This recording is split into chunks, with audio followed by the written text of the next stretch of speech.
By the time that we needed to move, we hadn't been accepted to BYU on-campus housing. Soaring prices and heavy competition can make it difficult for married students to find housing. Zero fatalities that I want in my family or my friends. Utah Highway Patrol is on a mission to prevent deadly highway accidents. It was just like a really, really special feeling. How one nonprofit organization is using horseback riding to improve women's mental health. Welcome to Universe Live. I'm Trevor Myers. And I'm Miori Kennedy. It's Tuesday, December 12th, 2023. Across the nation, 7% of college undergrads are married. That's according to CampusExplorer.com. As Universe Live reporter Stacia O'Leary found, affordability and availability of married student housing is a struggle for many of those couples. Stacia, what percentage of BYU students are married? Approximately 25% of the BYU student body is married. Finding family housing as a student on a student budget in Provo has proved to be very difficult for the past few years. Matthew and Lauren Felker were married back in June. They have already found themselves in their third apartment as a married couple. They say because of the struggles of finding affordable housing in Provo. Such a beautiful day. By the time that we needed to move, we hadn't been accepted to BYU on-campus housing. The Felkers moved into a basement apartment in American Fork, Utah, approximately 15 miles from campus. While they were happy to have a place to live, driving to and from campus every day posed some struggles. 30 minutes there and 30 minutes back, so we've just been doing that commute every day since the semester started, which has been kind of crazy. With apartment prices soaring and intense competition for leases, some students find themselves hopping between family members' homes until they can find a place to live. Junior Rachel James says after she got married, she and her husband moved into multiple family members' basements, shuffling their possessions between different garages. They eventually ended up in the apartment their brother had just moved out of with his wife. We decided we wanted to get married in the beginning of the year, probably a good 3 or 4 months. We were looking, and many couples try as hard as possible not to move once they have signed on a place, for fear they will not be able to find a new home. we're definitely going to stay here until we have to move. The continual turnover in Provo's housing market poses challenges not only for the students moving. Bishop David Madrian, the leader of a local married student congregation, says it can be challenging to try and get to know churchgoers with such a constant flow of people. It's a huge challenge. It's hard for me as a bishop to remember people's names even. I feel badly. Madrian says he worries about members of the congregation and tries to get to know all of them. However, the constant influx of people makes it feel like an impossible task to form lasting connections. And I feel as the bishop, a responsibility for them to come here and to feel they're known, to feel people care about them. Being unable to connect with neighbors and fellow church members can put even more strain on the lives of newlyweds. To afford a one-bedroom apartment in the city of Provo while be paying minimum wage, a person would need to work 115 hours each week, according to the National Low Income Housing Coalition. The average cost of affording a one-bedroom apartment is $1,082 per month. Engaged couples should be aware of the struggles of both finding and affording an apartment right now. Reporting for Universe Live, I'm Stacia O'Leary. Thanks, Stacia. BYU police work year-round to create a safe learning environment on campus. Universe Live reporter Joel Layton takes a look at how the community can stay safe this coming winter. Joel? The cold weather brings new challenges for the BYU community. BYU police are encouraging students to be extra vigilant for seasonal mishaps. As the BYU campus grows cold and students stress about finals, BYU police stress about ensuring the campus remains safe. Police notice an increase in weather-related incidents in the fall season. Lieutenant George Bessendorfer warns students of the possibility of break-ins. When it gets cold, we start to get a lot of people who are experiencing homelessness. We had a person that came onto campus and waited for some students to open the door, and then they followed the students in. Sharp-eyed students can help police in providing aid to the homeless. If you think something's a little suspicious, give us a call and we'll respond. On campus, and we walk on campus quite a bit. Officer Brian Wadmer is a patrol officer and regularly observes crashes related to winter conditions. We also see an uptick in fender benders and traffic accidents. So just drive carefully on campus in the wintertime. Make sure you clean your window and watch out for each other. However, vehicles are not the only thing to watch out for. A lot of deer on campus in the wintertime because they come down off the mountain. Just yesterday I saw a deer run across the road, almost run over a student. Apparently, a popular hangout spot for deer is the area around the School of Communication Brimhall building. Check out this video of unsuspecting students walking mere feet from a herd.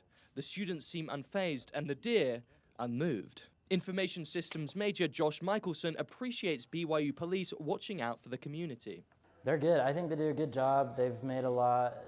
I think I've heard about a lot of progress and strides they've made towards making campus feel safer. Bessendorfer says the key to safety on campus is cooperation between the police and the community. This is a very nice university, so officers like to work here because we deal with very nice people for the most part. Get involved. Just become involved in what's going on the campus. Your primary goal is to not run people over. BYU police are available 24/7 and can be found here at the Jesse Knight building. Reporting for Universe Live, I'm Joel Layton. Thanks, Joel. If you see any suspicious activity on campus, you are encouraged to call and report it to BYU police. Utah's Department of Transportation and the Utah Highway Patrol are asking Utah drivers to turn off any distractions in the car to reduce deadly crashes across the state.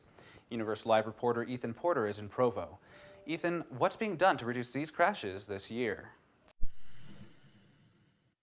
Education and safe practices are reducing the number of automobile fatalities in Utah this year.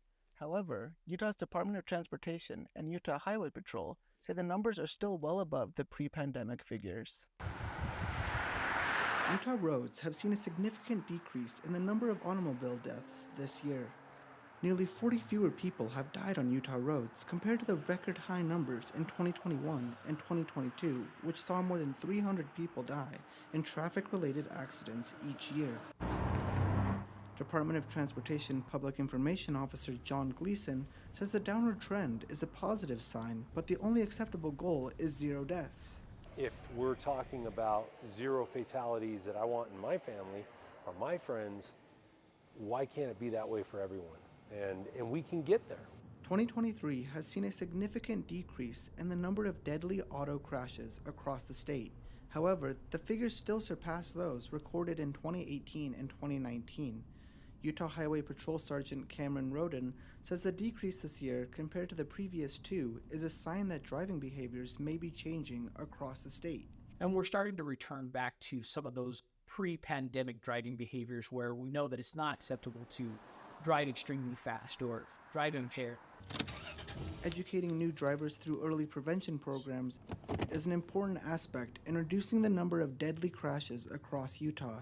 Gleason says that the culture has to change to reach the goal of 0 deaths. Years ago, it was commonplace to see people smoking cigarettes. You don't see that as much anymore, and that's what we really need with distracted driving. Utah Highway Patrol Sergeant Jeff Dutson says that no family should have to hear that a loved one has died from a preventable crash on the road. That responsibility of taking someone's freedom away when you take them to jail pales in comparison to what it's like when you have to knock on someone's door at 6:30 in the morning, wake them up and tell them that they're a widow. UDOT and UHP are actively emphasizing education and fostering a cultural shift as part of their concerted efforts to achieve the ambitious goal of 0 fatalities in the coming years. Reporting from Universe Live in Provo, I'm Ethan Porter. According to the CDC, 57% of teen girls feel persistently sad or hopeless. Universe Live's Annika Oran found one local group that is working to change that. Annika, what is the organization? Bridle Up Hope is a nonprofit organization that helps women and girls build hope and resilience through horseback riding.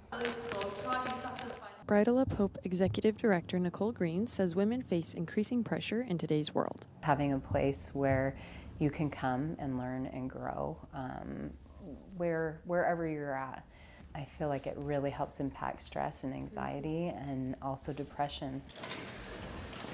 Bridle Up Hope helps women connect with horses, learn life skills, and give service to others. Stefania Ashby found Bridle Up Hope as she was going through a hard time and dealing with feelings of loneliness. It was calming. Even from the second I walked in the door here, it was just like a really, really special feeling. Up, like a string is pulling you up. Ashby says despite being afraid of horses at first, her confidence grew exponentially while learning to ride. I just started to feel like I was meeting myself for the first time, like the real me, without like the anxiety and kind of some of the sadness that I had been dealing with, layering and covering up who I actually am, and also just proving to myself every step of the way that like I can do something hard and have a good outcome. I'm worth it. Founders Rebecca and Sean Covey started Bridle Up Hope in memory of their daughter Rachel, who passed away after suffering from depression. Rachel's family wanted to help girls find peace through horses, just as Rachel had helped her friends. The program incorporates the 7 Habits of Highly Effective People, based off the book written by Sean's father, Stephen Covey. Participants apply the habits through an equestrian lens. It's been beautiful, beautiful to watch. Time and time again, women come and with different stories and different levels of, trauma and stress, and just watching them grow. And then grow as a community as well, watching them come and work together and give back together. Employees say the horses are the key to the changes that happen in participants' lives. It's a 1,200-pound animal that you can build a connection with, that they can see you, that they can understand you. And a lot of our participants are struggling with anxiety and depression, and they feel alone. But then to work with horses, they feel seen, and they feel like they can have control over something for once in their life. I know I'm in charge. I've already learned I can do hard things, and I have proof. I've got this like horseshoe necklace that I wear all the time now that reminds me like I can do it, and all I have to do is try. Bridle Up Hope plans to continue helping women and girls with horses like Kokomo here. Reporting for Universe Live in Alpine, I'm Annika Oran. Thanks, Annika. Bridle Up Hope recently opened their 12th location, the latest located in Ukraine. One artist in Utah has helped shape and design major Hollywood films. Make little Super 8 films in my backyard. We'll take you on a tour of his studio and his latest project here in Utah. I started e-commerce, and e-commerce allows you to reach a much larger audience. We'll show you how a BYU alum is using Instagram and TikTok to make her business boom. No one else cares like I do. No one else will fight for my kid like I do. So if I give up, there's no one for them. And young families struggle to get mental health treatment for their children.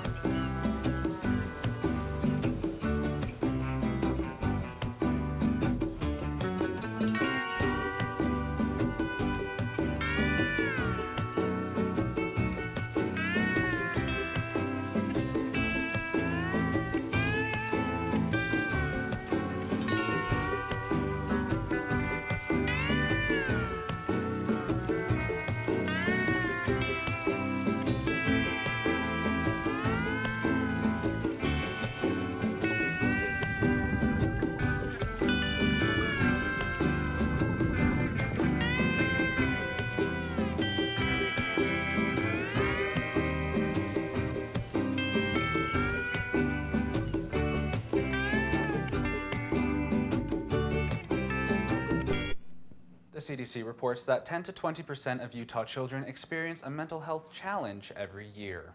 Universe Live reporter Sydney Merrill is in Provo. Sydney, what challenges do children face when getting the help they need?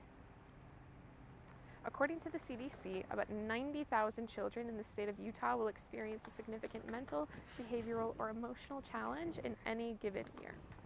The Children's Center of Utah reported that 58% of kids that receive clinical diagnoses do not go on to receive follow-up treatment or counseling.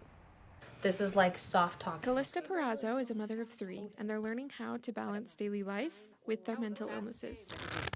We don't have to feel guilty and ashamed because of the way that we think. Perazzo says her and her kids' ADHD is like their superpower. I have ADHD, so I can focus on more things than once. Even though this has brought their family closer together, it hasn't been easy. Perazzo says it's a fight to get the care she and her kids need. No one else cares like I do. No one else will fight for my kid like I do. So if I give up, there's no one for them. Insaye Arena speaking. Melissa Blumel is a co-owner of Insaye Child and Family Therapy. Her practice is focused on helping the entire family through their challenges. Kids are inherently built with a capacity to heal and to play their way through healing. Blumel says there are many reasons why kids go without mental health care in Utah. there's a lack of therapists, families can't afford care, they don't know how to navigate insurance, or feel like if they get help, it means they've failed. Instead of asking, why is this happening to this child or family, it's asking yourself, what can I do to help? There are other resources, such as openpath.org, a website that connects people with local therapists who are willing to reduce their rates. Graduate students and interns offer discounted rates, and government programs like the Safe Utah app. It's not just the kid who needs to learn. The family has to help. Blomel says that there's no room for shame in anyone's mental health journey, and she recommends that parents talk to their children because children and infants experience mental health issues just as parents do. I'm Sydney Merrill, reporting for Universe Live in Provo.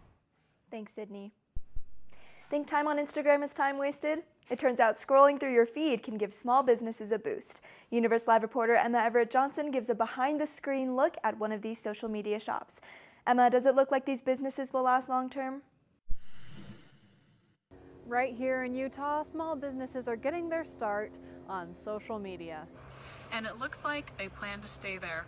Apparel shop Maddie Stitches opened its digital storefront during the pandemic and is still going strong. Madison Siebers likes to embroider. I've been embroidering since high school. It's been almost 10 years. Now she has thousands of followers and buyers on Instagram and TikTok. I've paid almost no money for marketing, like ever. I started e-commerce, and e-commerce allows you to reach a much larger audience. Siebers makes National Park souvenir apparel. Her sister Riley Siebers tells me she loves the flexibility of the social media gig. Anything that we sell, I design. I get to do and design something that I really love. Only 5% of Siebers' followers live in Utah. She's usually a girl. She's usually in her 20s, and she usually loves nature, really feminine, whimsical stuff. I hashtag granola girl on everything because that is my audience. The sisters say social media has made their business possible, popular, and profitable. I think that it's a really great way for art to be accessed by all people, and you don't have to be famous for your art to be seen. Hazel Bruner is a graphic design student at BYU. She says she sees her field heading online. Social media is kind of where our society is going. Smaller corporations, I feel like social media is good to get their stuff out there more. Bruner follows art and apparel shops like Maddie Stitches on Instagram. TikTok allows me to find new people and find a new audience, while Instagram allows me to connect with my current audience. Siebers continues to innovate after 3 years in business. She plans to extend her inventory and get her products into storefronts. She says, meanwhile, social media will remain at the forefront. Reporting for Universe Live in Provo, this is Emma Everett Johnson. Thanks, Emma. I'll have to check it out myself. A non-traditional local gym called Own It Fitness just celebrated its 10-year anniversary. Universe Live reporter Josh Rust tells us how the owner and the patrons think Own It Fitness raises the bar for functional strength. "No one can do it for you" is a phrase that echoes through the clanking weights of Own It Fitness. The owner tells me it may be a part of why so many BYU students and others here in Utah County choose Own It Fitness over the other options. We good? But it's just fun to stay in shape and get in better shape and help others along the journey too. Keon Arshad just celebrated the 10th anniversary of his gym, Own It Fitness. 10 years later, it's become a family. We've got athletes that have been training here for years. I never really thought that working out would be such a big part of my life, and now it's, if I'm not here at least 3 times a week, something's wrong with my week and I miss it for sure. Arshad says the lifting is a bit different. We do a ton of traditional training. We do a lot of new age and more functional stuff. Then do 14. Okay. BYU exercise science professor Brent Phelan couldn't comment on the specifics of Own It Fitness, but explained the principles behind functional lifting. They actually move more towards normal daily movement rather than just being strength only in one single movement lane. That changes things. That helps you control the body. But it's not just the lifting that sets Own It Fitness apart. Come on, boy. The big one is just stronger willpower, whether that's academically or anything in life, just being able to think, okay, if I can push myself here and somebody's there to kind of keep me accountable, I've seen that translate in just all aspects of life and just being able to kind of push through tough times. Arshad has more on his plate than just the gym. When he's not here, he works as a seminary teacher for the Church of Jesus Christ of Latter-day Saints. Between the classroom and the gym, I'm constantly motivating people, you know, whether it's with the scriptures or with barbells, you know. And his view that a gym is more than just the barbells and weights has spread. I mean, Own It Fitness is what it is because of the people behind it. Definitely addicted to it now. Arshad even tells me he has a website for people who want to train remotely and works with athletes across the nation. This is Josh Rust, reporting for Universe Live. Utah is the place to be for indie movies. Universe Live reporter Derek Van Buskirk met with a Hollywood special effects artist. The artist moved to Utah with the dream of making his own independent films. Derek, where are you? Yes, I'm here at Taco Bell. I'm just kidding. I'm actually at Spanish Fork at Schaefer Studios. Although you can forgive me for the confusion with these lifelike murals that he does here. I spoke to the president, Clark Schaefer, to learn a bit more about his history in Hollywood and about what they're working on when it comes to independent films in Utah. Yeah, this book, I was a youngster, probably in 3rd grade. His passion for visual effects began as a child, as he would learn about and watch the golden age of monster movies. So I wanted to figure out what that was that frightened me so much and wanted to do that to other people. So all through high school, I practiced these things with my friends. We'd make monsters. I'd make little Super 8 films in my backyard. When Clark felt like he learned as much as he could about the prop designing and filmmaking from his home in Oakland, California, he decided it was time to find his big break in the movie capital of the world. I packed my bags and I moved to Hollywood. I've worked on close to 45 recognizable big Hollywood films. Batman Returns, Batman Forever, Batman and Robin, Star Trek Generations, Star Trek Insurrection. I've built suits for Iron Man, Iron Man 2 specifically. Now, although Clark started his time in Hollywood, now he's been working on building props for his own movie. The world is awaiting the what? And it's the what in the sense that there's a giant creature and nobody knows what it is. They, oh, that big, the what? You know, the what is it? I tell people it's never glorious making the film, but once you made a good film that's popular, there lies the glory, you know? Clark has been really thankful for the mentorship that he has been given throughout the years, especially with the legendary practical effects artist Grant McCune. My idol as a kid, and I got to be his production designer, and he was my mentor and became a good friend of mine. Clark is now paying that forward as he takes on mentoring Lindsay Lopez. So I called Clark up after some time and I said, Clark, before you die, I want to learn how to make Iron Man. She said that Clark is like an uncle figure to her, comparing him to Iroh from the Avatar, and even going as far as to make the costumes for them to roleplay as those characters. He's just been a great support. He really is like that uncle who cheers you on. And bringing magic, he really does do that. Clark Schaefer has learned a lot through his time making films and is now passing that on to people like Lindsay. Reporting in Spanish Fork for Universe Buskirk. Thanks, Derek. Thanks for joining us today for Universe Live. For more information on our stories or to share them with your friends, check out our website at universe.byu.edu. Have a great day.